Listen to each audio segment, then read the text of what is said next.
So I caught my car on fire.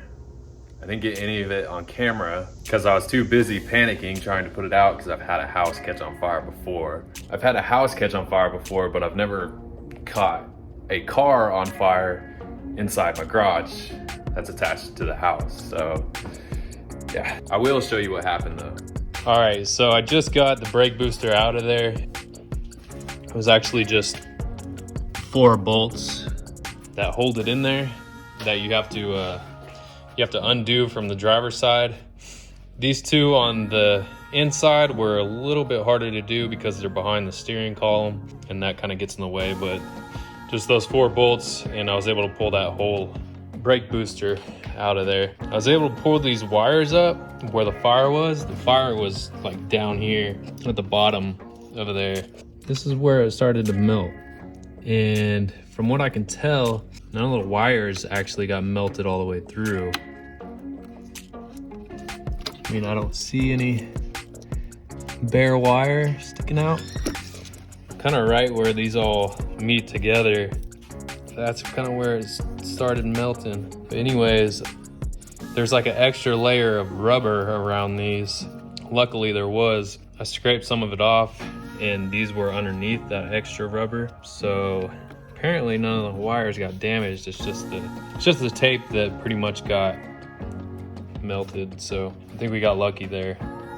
I don't want to, like, this whole wire harness runs from this side of the car across there back into the other side of the car. So to completely remove this wire harness, I'd have to remove the whole dash in this car, which I don't want to do that again. Or I don't want to do that on this car anyways. I just want to get to putting my tube frame together. So I'm going to run with it, leave it how it is. I might get some more electrical tape and run back over these so that you can't see this stuff. But anyways, I'm gonna clean all that out down there. And then, yeah. This is pretty much done. This is put back together. So now I can start deciding where my tube's gonna come out of here. We're gonna cut this off, put a plate here. It'll come out and come down to the top of the frame rail. And that'll help hold the bumper and the headlight and all that. Then bar across here for the radiator. Stick that wiring back down in there. And then we will get started on the tube frame.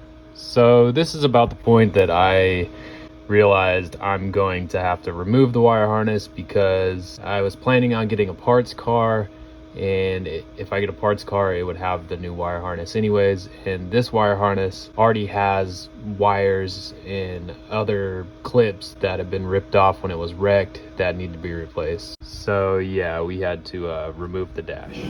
So while trying to remove this wire harness, I actually got everything from that side of the car flopped over here. That's the computer, the main fuses and all of that. And then all these wires coming off are like headlight and accessory wires like turn signals and sensors or crash sensors and stuff. I got one more wire that goes up under the dash. It goes up towards the gauge cluster.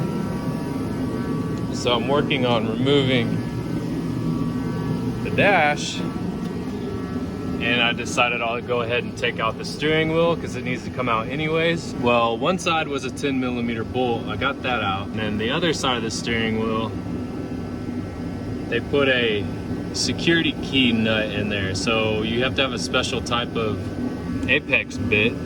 It's supposed to be one of these that has a hole in the center of it. And I don't have one of those. So I actually started to drill in the middle of it to drill the little thing in the center of it that keeps you from being able to unscrew it.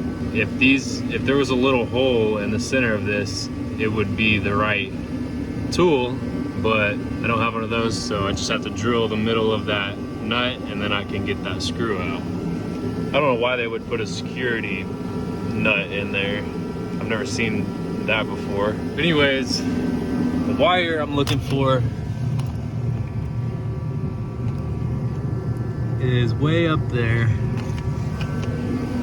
and it goes up and like way up there and under the gauge cluster. It's one little wire and I can't unhook it from down here, so I gotta get the dash and everything taken out to get to it.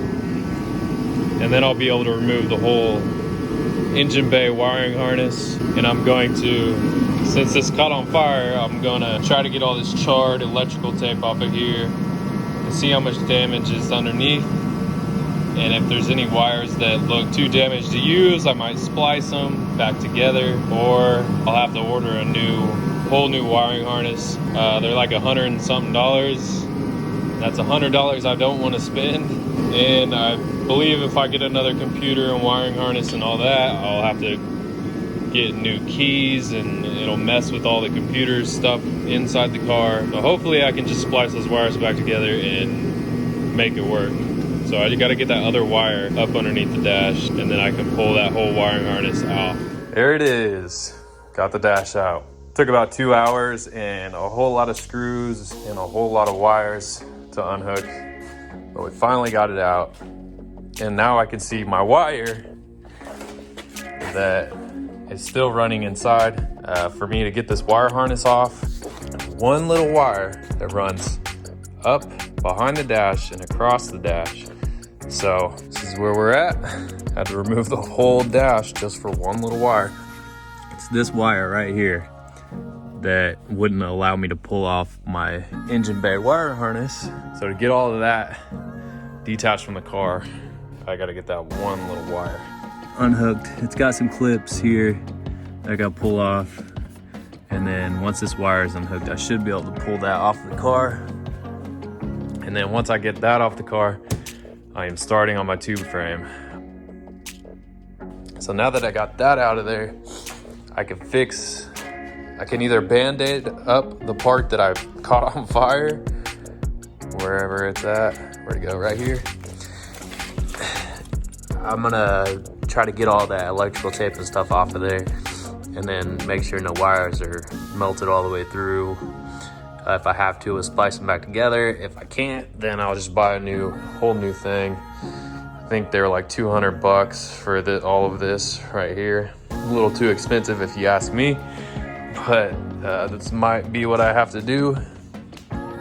But now we got everything out of here. I can clean this up back here from all the welding. Yeah, and then I need to clean out the inside of the car. It's got almost every single one of my tools in here to get this dash apart. It's thousands of screws, and you ever wonder what the underneath of your G37 Dash looks like? There it is.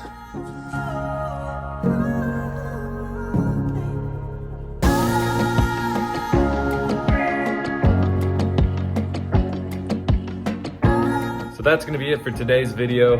I know not a lot of work got done. Well, he didn't do a damn thing. Think about it. But it did take a minute to get that dash out of there. I just wanted to throw this video on here because it's actually taking a lot of time, and there's a lot of extra stuff that I'm having to do that I wasn't planning on. So this video is just, yeah, I got the dash out of there, got the wiring harness out. Now I can actually get started building the tube front on the car. Now that the wiring harness is out of there, and pretty much there's nothing in the engine bay besides the engine bay. There's no wires, there's no tubing, there's no anything. We'll also be able to paint the engine bay before we put that motor back in. Well, maybe we might put the motor back in and then paint it later, because it's like 5 degrees outside right now in the Midwest. I don't know why. It's like colder than it usually ever gets. I think it's supposed to get down to like negative teens tonight, and it's supposed to snow like a foot. So it's like 5 degrees in here. So it's cold. I'm gonna go inside, make this video, and I'll see you guys on the next one.